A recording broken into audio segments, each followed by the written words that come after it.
Ang taas? Ayan, 5'6". Ako yan. Ako dyan. Oo.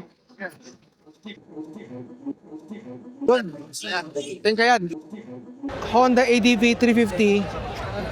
Wala pang official price para sa kanya. Pero na-launch na ito nung kahapon. April 4. So dalawang bibili natin ticket para sa akin at sa aking anak. Ay po. Dalawa. 300.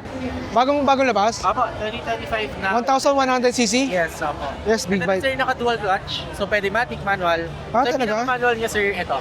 Plus minus lang tayo. Okay, sa mga hindi nakapunta ngayong makina show, from April 4 to 6, ginaganap po yan dito sa SMX MOA. Yan. Okay, ito yung chance na makita nyo yung mga motorsiklo na hindi pa nilalabas sa market, no? Actually, soon pa. Actually, marami. Especially sa KTM, maraming mga bagong motor doon na halos hindi pa nilalabas sa market. First time nating pumunta sa isang moto show na katulad na itong makina show. So, ang kasama pala natin ay yung aking daughter. Say hi. Okay, so ito, may tatak na tayo. Yan, para sa entrance kay makina show. Hi sir, dalawa kami. Sa ating kaganda ay Suzuki. Then, nandun yung Ducati. Sabi ko kasi kumakita ako.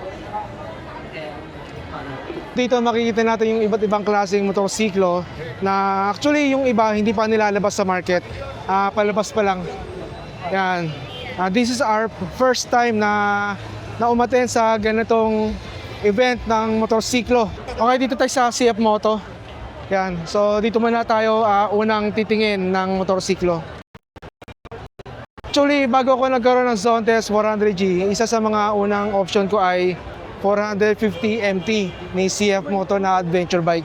Then isa sa mga kino-consider ko dati itong 675 NK. Lupit niyan. Ito ang lupit ng nito ng pinaka face nito, no. Talagang gandang-ganda ako sa harapan nito. Ito yung bago nila, no. 250 dual sports. So, wait, kami na ako na-learning. Pwede yung upuan. Anong seat height po nito, sir? Hindi po na. Ay, sorry, kala ko kayo. Sorry po. Titira po kayo. Ang taas? Yeah. Mataas din. Mataas din Mataas yung seat height na ito. Ganda na ito. Ito yung pang adventure bike talaga, no? Tiptoe ako, siguro nasa 800 or 790 millimeters yung height na ito. Ganda,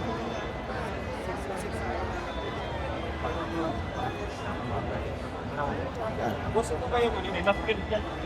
Di ba? So makikita nyo ito, sold na. So may bumili kagad. Ito nakikita nyo, grabe 250 dual. Ito yung pinaka headlight niya, no. So nag-iisa lang siya.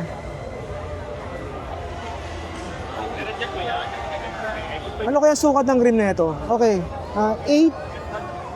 80, 100, and 21. Yung rim side niya. Then yung sa likuran niya kaya. Anong size na ito? Okay, hindi natin makita dito. Baka nandito sa kabila.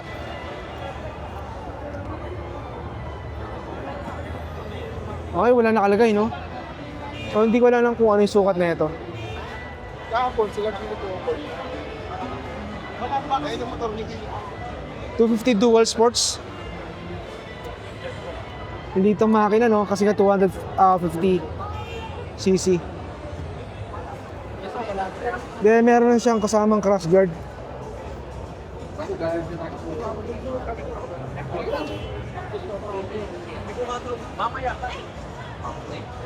Then yung kanyang tail light, yung signal light niya. So naka-integrate na yung tail light niya dito sa sa taas. Medyo maliit lang yung niya, no, yung signal light niya. Ito hindi yan Wala mo siya, no? Siguradong hindi yan magkakarak agad pag nasagi. Yan, ito yung kanyang pipe. So, ilang cylinder to? Malamang isa lang to, sigurado. Ay, isa nga lang talaga.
Okay, kakwento. So may bago, no? Ito yung 250 series ng CF Moto.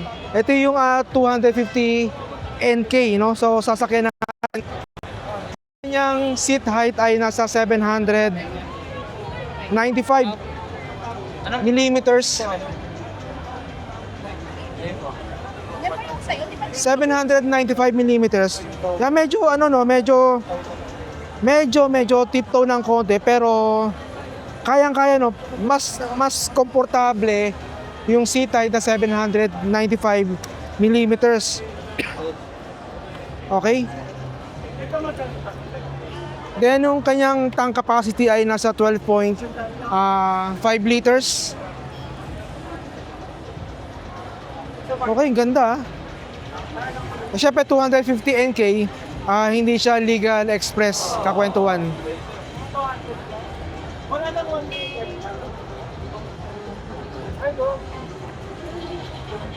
So makita mo yung pako dito, hindi masyadong tiptoe talaga. Kahit sa sa kabila, sa kabilang paa. Ito, papakita lang natin, ayan. Yan. Yan, nakadiretso ako, nakadiretso ako.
Dito meron siyang USB Type A at USB Type C. So merong dalawang USB. Hanapin pa natin kung may mga USB Type pa dito. Yung iba kasi minsan nakalagay dito sa gilid eh. Okay, no? So yung pa lang yung nakikita natin. Ito pa lang. Isang piraso. Then ang kanyang dashboard, no? Simple lang. Pati mga kanyang button, napaka-simple lang. So may mode. So hindi lang natin alam kung anong mode to, no. For sure, eco or sports mode to. Then passing light, then signal light, horn.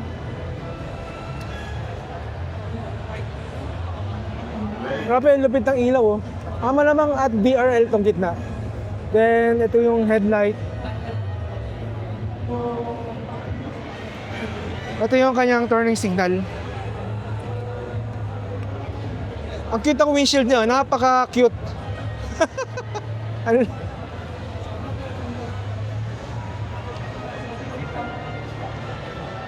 Yung kanya dito ay, ito yung turning on, then hazard. So no, napaka-simple lang. Then ito yung key niya. Susian niya. So 12.5 liters yung capacity ng kanyang tank. Then ito yung pang OBR. Medyo malambot, no? Dito okay lang, tama lang. Nung sinakyan natin mukhang okay naman. Okay, yung kapatid ni 250 NK, ito yung 250 SR. So magsi-seat height tayo, test, no? Ito ay nasa 65 in height.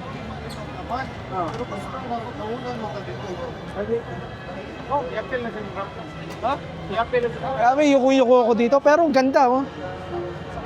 Kaso parang syempre ako parang hindi ako sanay sa ganitong pang sports handlebar, no? Pero okay, no? Baba, 765 mm in height. Napakababa niya. At yung kanyang tank capacity ay nasa 12 liters. Okay, no? 250 SR. Okay, no? So meron ng 250 series NK at isang SR. Then yung ating no, yung tip toe natin hindi naman masyadong tip na tip, no?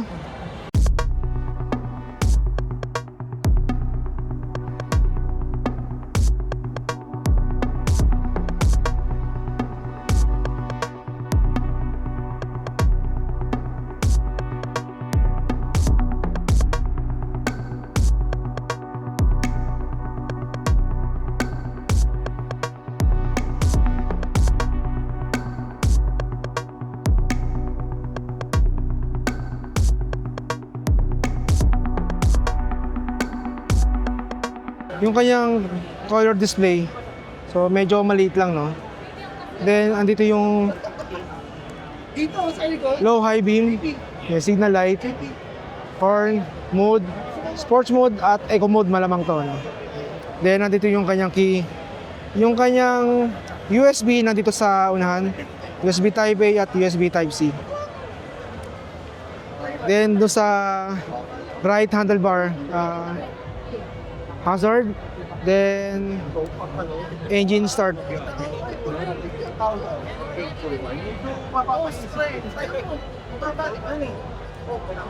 Dito yung kanyang turning signal sa gilid. Tapos sa likod ito rin.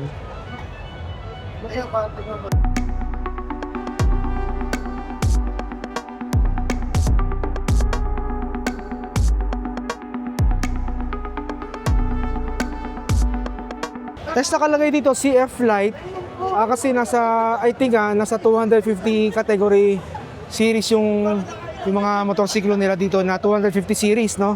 Kaya light yung nakalagay. Then ito yung mukha ni 250 SR.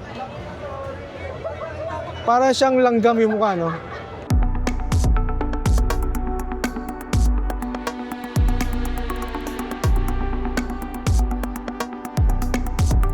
Ito naman kakwento ang bagong-bagong 230cc na dual adventure bike.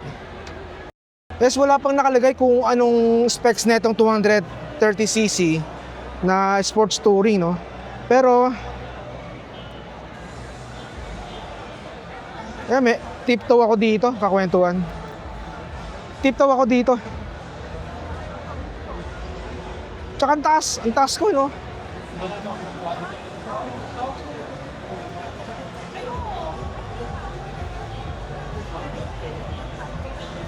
Ang gang na ito siguro dalhin pag minama na ito sa highway.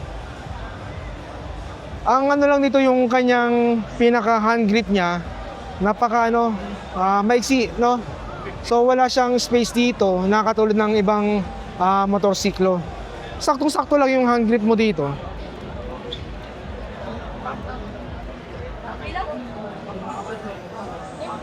Ito yung dashboard ni 230cc ng dual adventure bike ni CF Moto. Andito yung USB, so Type A lang yun nandito. andito yung pinaka-key niya. Then ito yung pinaka-dashboard niya. Napakasimple lang, no? Napakasimple lang.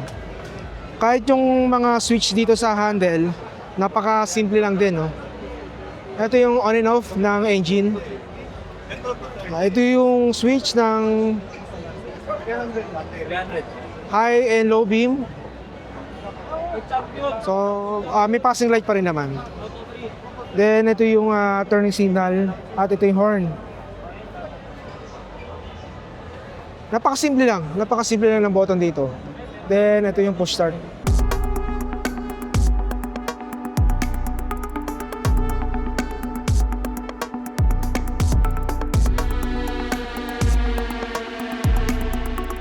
Ang kitang turning signal niya, no?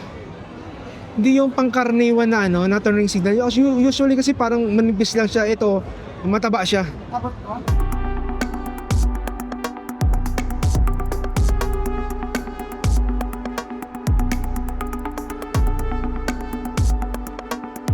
Itong 230cc, wala pang nakalagay kung anong specs nito. Yan o, ito yung mga CF Lite.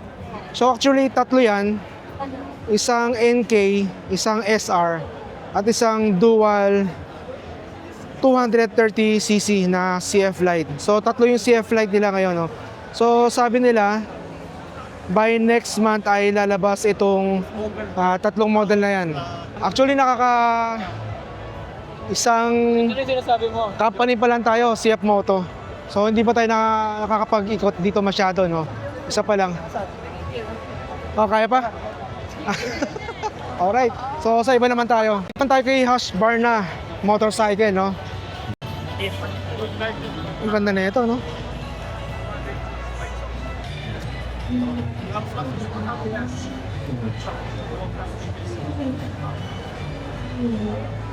Oh, medyo mababa nga.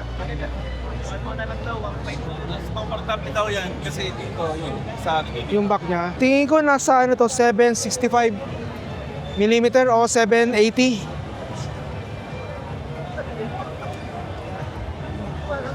Ang forma na ito. automatic sir.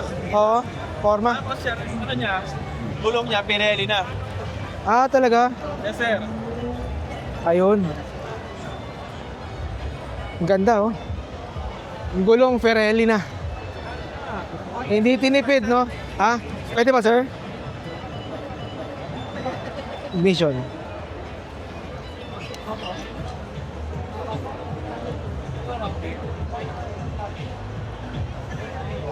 Okay din. So, papakinggan natin yung tunog na ito. Spar. Spar na nga. Spar. Yun. Okay yung tunog, ha? Maganda yung tunog.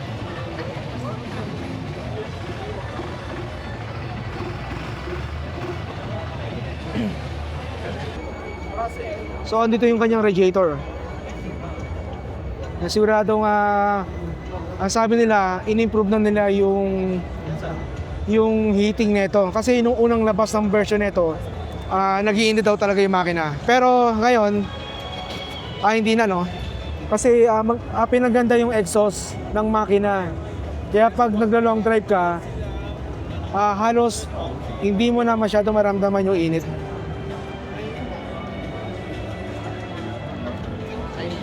$309,000 yung cash, no? Sa monthly, meron siyang, ang down payment niya ay $85,500. Then monthly niya is $9,500 in 3 years. Naka-monoshock na siya. Ganda, no? So hindi ko lang alam kung anong ginamit na braking system dito. Size ng gulong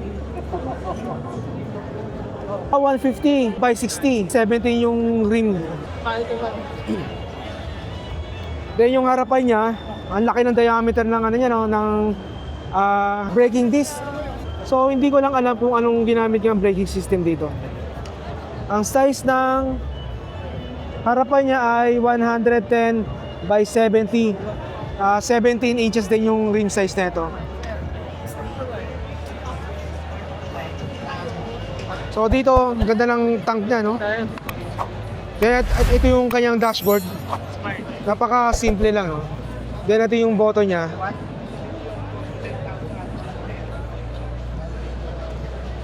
Yun, may riding mode, oh. Street, rain, street. Yan. So, ito pala yan. Yan yung horn. Hazard niya. Then, signal light. Then, ito yung engine start. Push button. Push start. Hello po. Yan, ito yung kanyang tail light. Napaka-unique, no, ng tail light niya. Then, ito yung brake light niya. Nasa unahan. Okay, hindi lang siya, hindi lang siya nagbabounce yung signal light. Okay, ito yung reflectorized, ito yung ilaw, LED. Alright. Yung ginamit na tire dito is Pirelli Case Bart Pilen 401. So hindi ko lang alam kung ano yung tamang pronunciation nito. Dito naman kay By Pilen, ang ginamit na tire dito ay yung Michelin tire. Yan.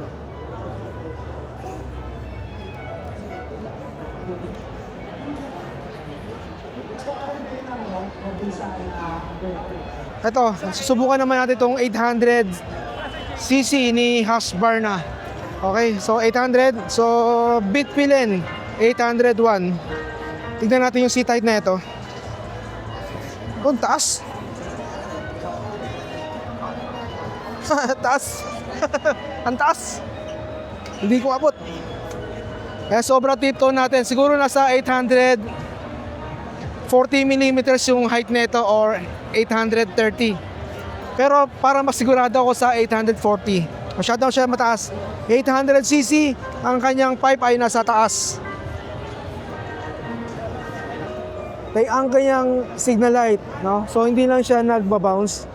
So steady siya. Pag yan nasagi yan, naputol kagad. No? Pero mukhang ano siya, no? Yan. Kahit paano may konti, pero pag na yan talaga mukhang magkakrak talaga yan. So H, so hindi ko lang alam kung anong klaseng braking system ginamit dito. So anong ginamit na tire? Michelin, no? Michelin tire. Pero 800cc.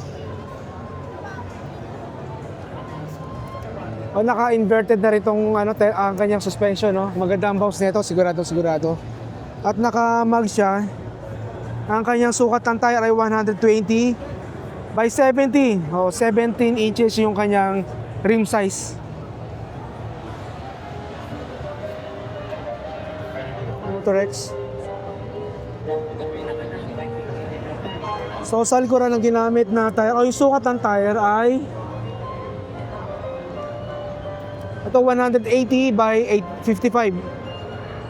17 yung size niya. Ang tapa, oh. 100 180, no? Ang lapad, oh. Lapad ng gulong. Then naka-chain siya.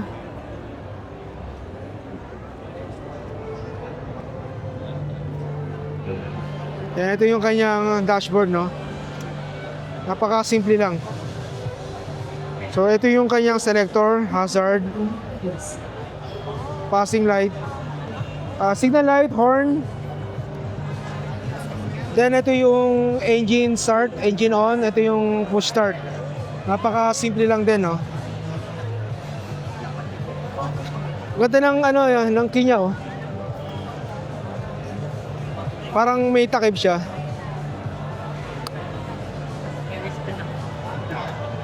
Then yung kanyang headlight, no? Isa lang. So malamang DRL tong nasa paligid niya. Kanyang signal light, so meron siyang reflectorized sa gilid. So ito yung kanyang coolant ng radiator. So nasa labas siya. So ilang cylinder to? Dual cylinder. Tsaka naka dual disc brake siya.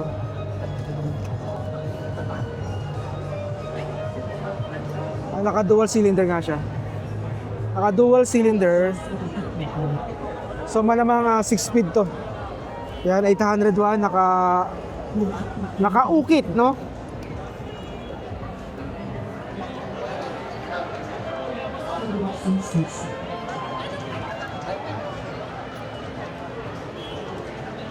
So kung merong Vitpilin na 800cc, meron din Smart Pilin 800cc na ibang colorway, no? So sabi na sa 820 seat height. Pero hindi ko kasi mapantay yung paa ko eh. Kaya tingin ko parang 840mm yung seat height na ito. Ito, subukan natin yung seat height na ito. Sabi 820mm.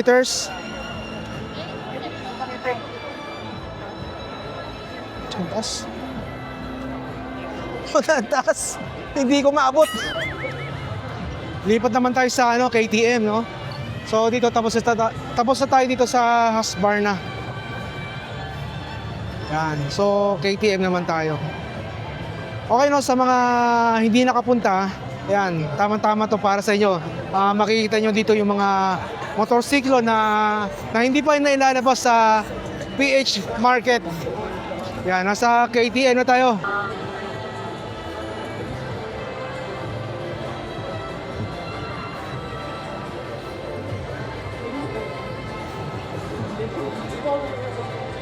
Okay, ito yung Duke na 390cc.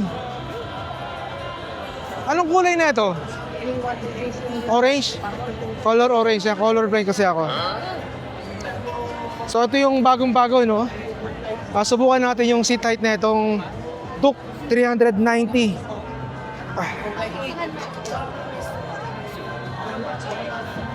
Yun.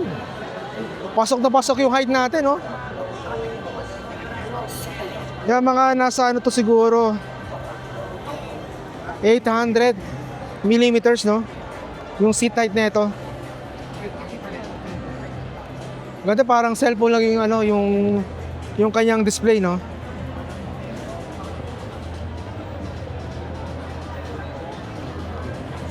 Matutulak ko ba? Madali siyang itulak. Madali siyang itulak,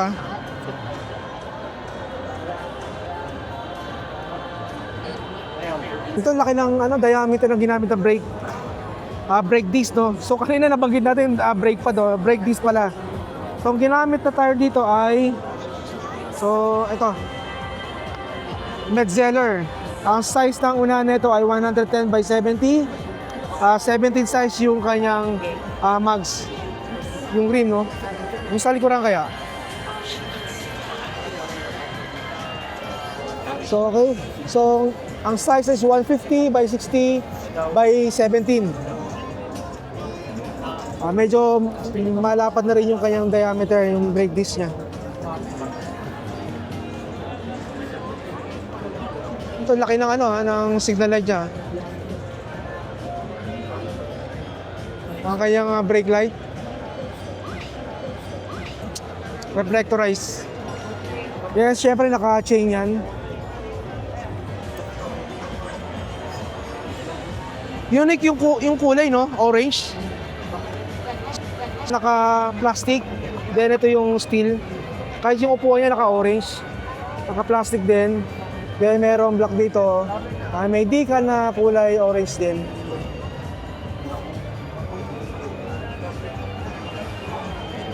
Merong 390 Duke. Nakalagay dito na decal.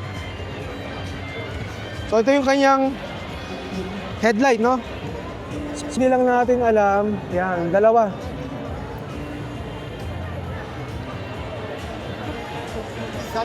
Hindi lang natin alam kung anong ginamit na braking system dito. O naka-inverted na rin, no? Silipin natin yung kanyang dashboard. Ito yung kanyang TFT display. Yan, no? Mukhang nagbabaw, so mukhang maganda to sa pagdating sa mga rough road, no? Hindi basta-basta yan masisira kasi para mayroon siyang shock absorber. Okay, ganito rin yung parang katulad sa Husqvarna, no? Ito yung selector, hazard, Signal light. Ayan, may passing light siya rito. Then horn. Then sa kabila naman, engine on, push start, key. So ito meron siyang adjustable. So parang ipipihit na lang, oh. Malamang adjustable sa rebound to. Kabilaan po yan. Eh, naka-monoshock na rin siya. Adjustable ba? Oh yes, yes. Adjustable siya.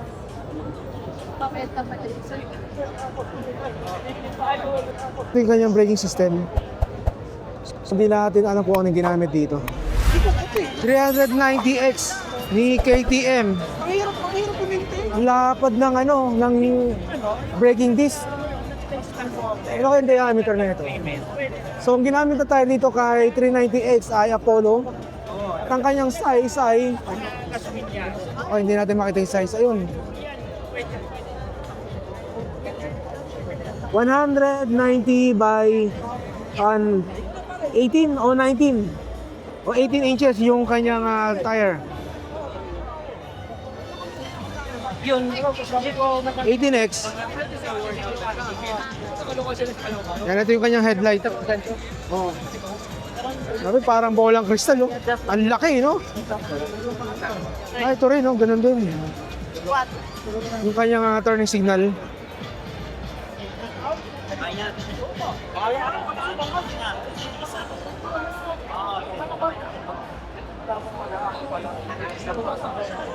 Yan, ito yung kanyang dashboard, no? Ganda, no? So, maliit lang yung kanyang display.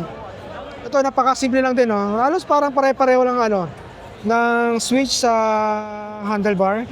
So, yung passing light, hazard, selector, signal light, horn. Then, ito yung engine on. Then, ito yung push start. Orange din, no? Orange. Ang lapad na ito. Anong tire size na ito? Apollo din, no? Okay, 130, 80, 17 inches sa likuran.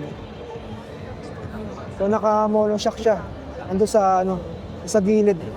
Ay, naka-chain din siya, oh. Naka-chain. Adventure X. Yan, ito yung kanyang taillight. Tama ba? Oh, taillight na.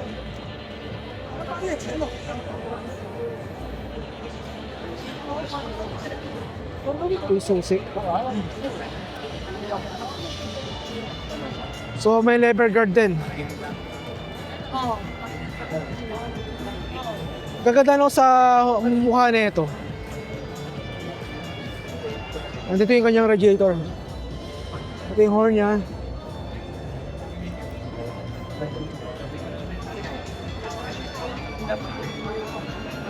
$1,290 Super Adventures. Adventure S, no? Napagdugtong ko. Ang lupit na mukha na ito. KTM, nandito yung logo niya.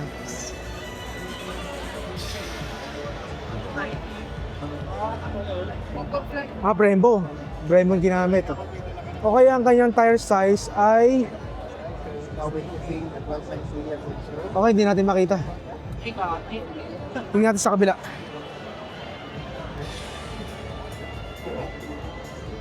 Okay, hindi natin makita yung tire size.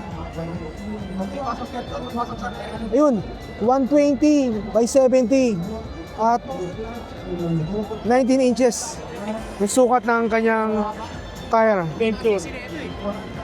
Ganda ng mukha, oh.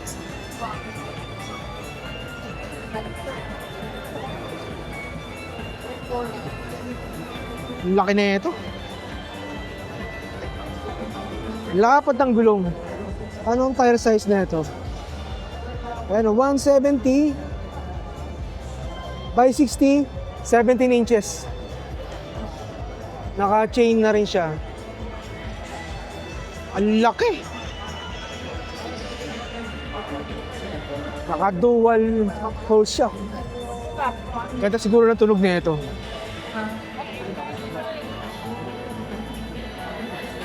Ganda. So may bracket na rin siya.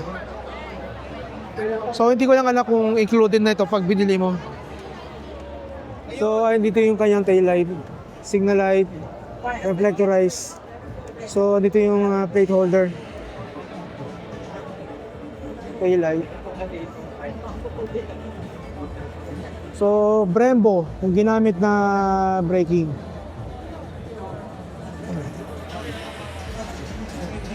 Lapad oh. Okay, so pagdating dito, nag-iba yung selector. Ito yung selector, signal light horn, Sores. Ito yung sigurado yung ano eh, yung ano naman tawag doon?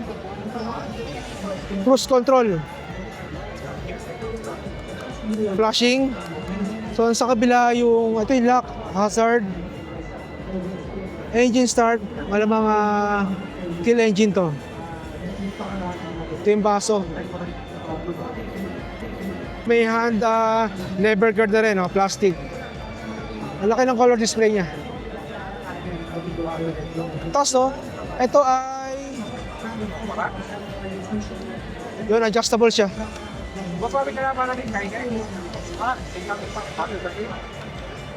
Wow. Then push start. Oh, hindi ko lang alam kung ano to eh. Yun. Ito, may lagayan pala siya dito. So, hindi ko lang alam kung nasa yung USB. Ito, 12 volts. Cigarettes. Hindi siya USB. Nahanap ko yung USB rito eh. So, wala siyang USB. Baka nasa gilid-gilid lang yung USB. Wala siya. Ito yung exhaust pa niya Yun. KTM 1290cc Adventure, Super Adventure. Ganito yung tsura kapag nakasakay ka sa Super Adventure S ni KTM 1290cc. Taas na ito, grabe. Grabe, ang ganda na ito.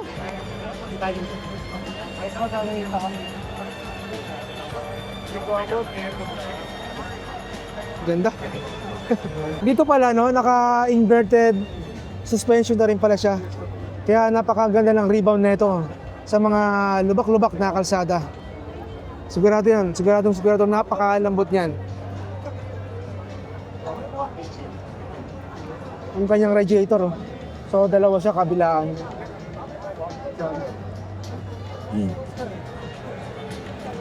Reflectorize, kabilaan po yan.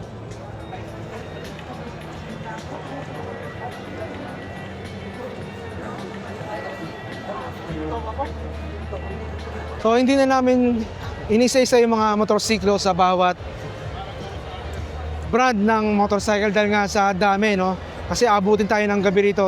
Kaya lilipat naman tayo sa ibang brand ng motorcycle. Grabe. Luluwa yung mata mo rito sa daming mga motorsiklong nagagandaan.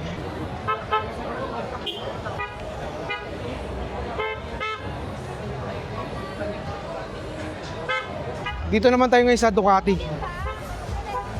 Feeling may alam lang tayo dito.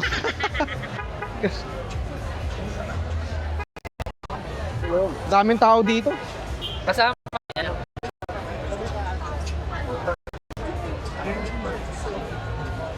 Multistrada B2. Ganda So Brembo, ang ganda ng braking system na ito. Chain drive.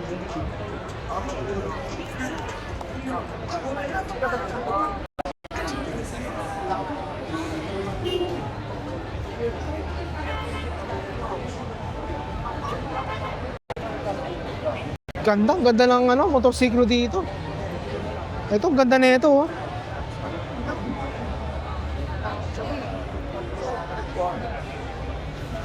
Ducati.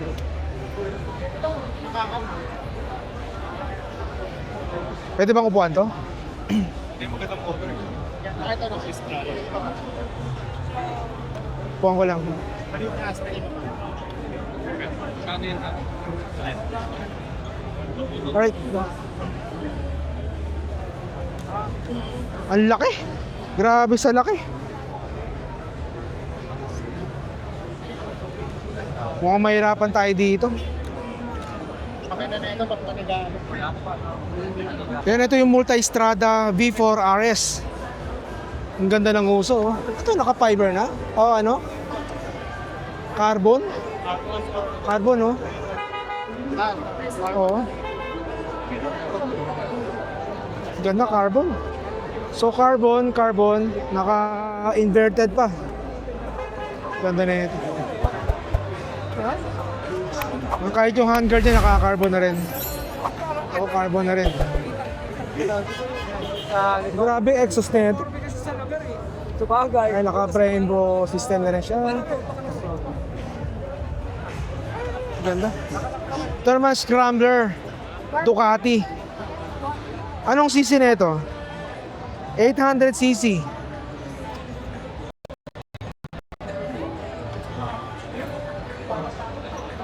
$795 in height. Depende sa accessories na gagamitin.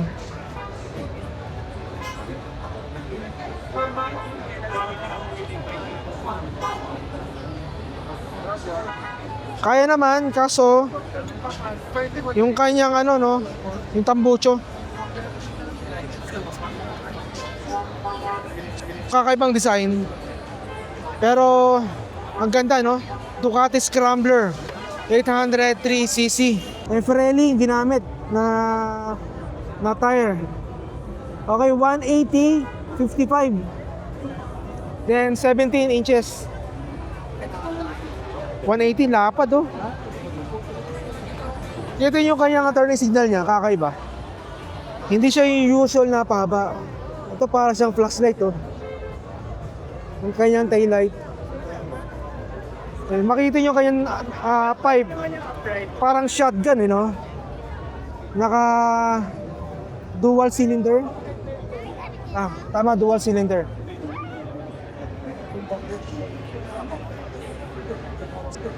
Brembo. Ayos. Ang lupit na ito. Ito naman sa harapan, Brembo. Siyempre, ang laki ng diameter ng braking disc. Pirelli ang ginamit na tire. 110/80. Tapos, ang size ng gulong niya ay 18. Lapad din, no? Ganda ng ano niya, oh. Ito, umiilaw kaya ito pag gabi. Turning signal niya, oh, kakaiba. Very unique. Naka-design na rin yung kanyang tapalodo.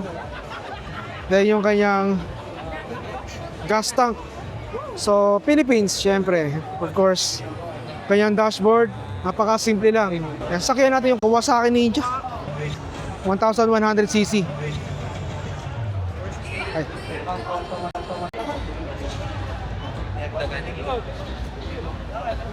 Anong seat height na ito?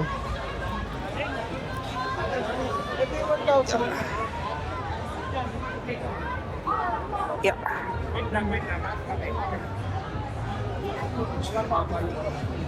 Taas. Asan na? Mabigat. Ang laki ng kaha. Laki ng kaha. Oo. Mukhang pupulikatin ako dito. Ayos oh.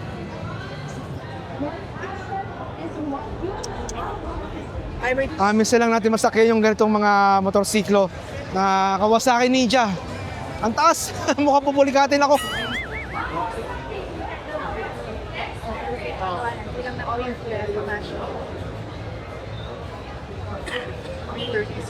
Nandito tayo ngayon sa Honda. So ito yung bagong labas na ADV 350cc. Honda ADV 350. Wala pang official price para sa kanya. Pero na-launch na ito nung kahapon, April 4. Yan, siguro mga 3 weeks to 1 month magiging available yung price ng ADV 350. Ito yung, ano kulay na ito? Pula? Yan, red color. Tapos nandun sa kabila yung kulay black. Kasi ito naka-stand eh. Kaya, ay, sorry. Kaya mataas ako.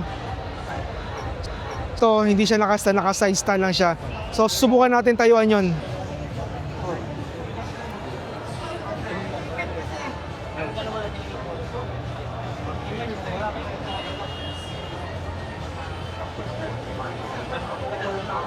Sinubukan ni nanay, kayang-kaya niya.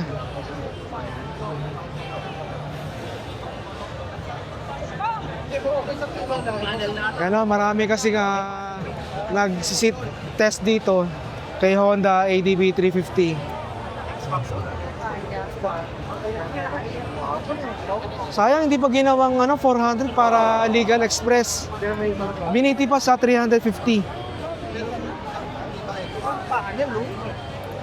Hindi tayo makasingit. Sigurado pagdating ng 1 month sold out itong ADB 350. Kasing okay ko. Ang pala yung ayoko dito, kitang-kita na yung kitang-kita yung bonyas po. Sorry. Yan, ito. Subukan natin to. Naka-side stand lang to kanina kasi naka-stand. Center stand. So, titignan natin yung seat height na ito kung okay, kaya-kaya. Mas mataas dito si Zontes 400G. Mas mataas yung 400G na Zontes. Kasi compare dito. Medyo mababa pa. Hindi tayo nahihirapan sa pagiging tiptoe natin. Hindi pa ginawang 400cc para legal express highway, no? Pero matutulak ba natin? Tutulak. Kayang itulak. Yeah, actually marami kasing sentimento yung mga ating motorista. Yeah, actually maraming nagsisit high talaga, no? Maraming umuupo sa ADB 350. Pero yun, sad to say, hindi po siya legal express highway. Okay, so tapos na tayo sa ADB 350. Pupunta naman tayo sa bagong labas nila na electric vehicle na motorsiklo, electric motor nila. Ganda ng design, no? Ilang kilometro yung maabot na ito? 77 to 90. 70 to 90. Okay. Tapos yung ilang oras yung charging po na ito? 4 to 6. 4 to 6 hours. Thank you. Bago labas. Cove E. Yan. So may dalawang kulay na libas. Isang silver at isang kulay puti ba? Ang kulay puti. Kaya nasabi ni Miss 70 to 90 kilometers sa full charge. Yung malalayo, yung maabot ng electric scooter na to. Okay na, 70 to 90, so pwede na rin yan. Okay. So yun, pinagkakagulo nila yung big bike na yan. Sir, bagong labas to, sir? Bagong labas? Apo, 2025 na. 1,100cc? Yes, apo. Yes, big bike. Sir, naka-dual clutch. So, pwede matic, manual. So, Talaga? manual niya, sir, ito. Plus minus lang tayo. Parang Oo. Okay. So, ito lang naman, sir, yung mode para ma-engage natin. So, drive, then manual. May cruise control din. Meron na yun, sir. Meron na rin. Okay, no? So, pwedeng matic, pwedeng manual, may cruise control na rin. So, sakyan lang natin. Ang baba, oh. Ang baba. Magaan siya. Oo. 1,000. Gang. Tsaka ang baba niya, oh. Lapat na lapat yung paa natin. Yan. So, may cruise control na pipili ko yung kung matic or manual. Yan. Kung rat-rat na kayo, mag-manual kayo. Yan, pag touring lang, matic. Expressway, yan. Ganda. Baba. Napaka-relax. Yung pag-upo mo, napaka-relax. Ganda. Yan, papansin nyo, walang clutch. So, walang clutch. Alam mo yung typical na, na matic sa mga sasakyan. Yung sa mga sasakyan, walang clutch talaga. So, ito, walang clutch din. So pag manual kayo, meron dito nga button na gear shifting dito banda. Gear shifting. Yan, ganda. Then ito yung mode siya. Ito yung mode na ito tulad ng manual or mamatic mo siya. Dito yung switch niya. Then ito yung kanyang engine start. Ang ganda. Alright. So makikita niyo yung kanyang shock dito, no? May baso ang haba ng baso. Siguradong malayo mararating na ito. Ayan, ito yung pan airbag. Then meron siyang sandala, no? Para sa OBR. Then yung kanyang turning signal, very unique. So nagbabounce, okay siya, good siya. Then ito yung kanyang braking light, reflectorized. Kaya naka dual hole na rin siya, oh. Ang lapad ng diameter ng brake disc. Kanyang size ng gulong ay okay, yung tire niya ay Dunlop. So hindi natin makita yung size ng gulong.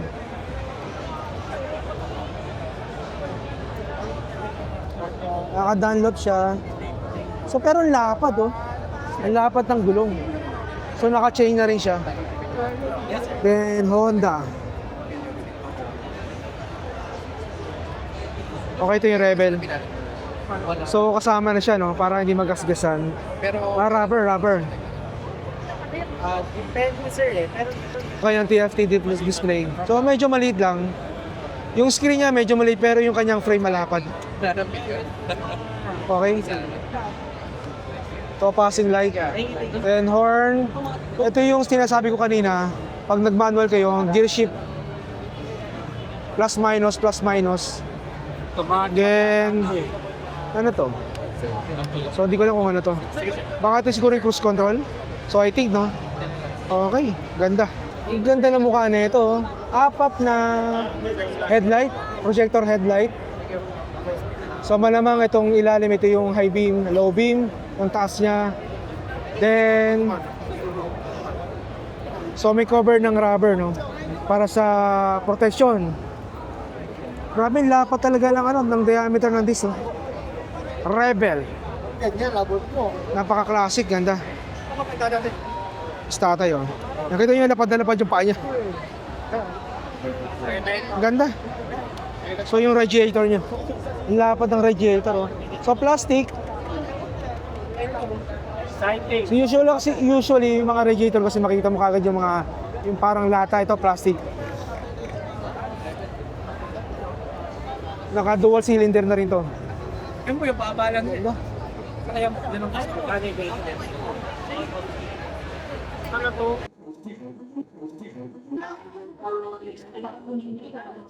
Yun! Ang taas! Ayan! 5'6". Ako dyan. Ako dyan. Oo. Yun. 10 ka yan.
hindi na namin maiikot sa lahat, no, dahil nga sa sobrang dami ng motorsiklo dito, hindi mo talaga maisa-isa kapag kumukuha ka ng mga video. Pero pag magtutour ka lang dito talaga, maiikot mo lahat. So ngayon, inabot na kami ng may 4 na oras. Ayan. So kami ay uuwi na, no, dahil gabi na.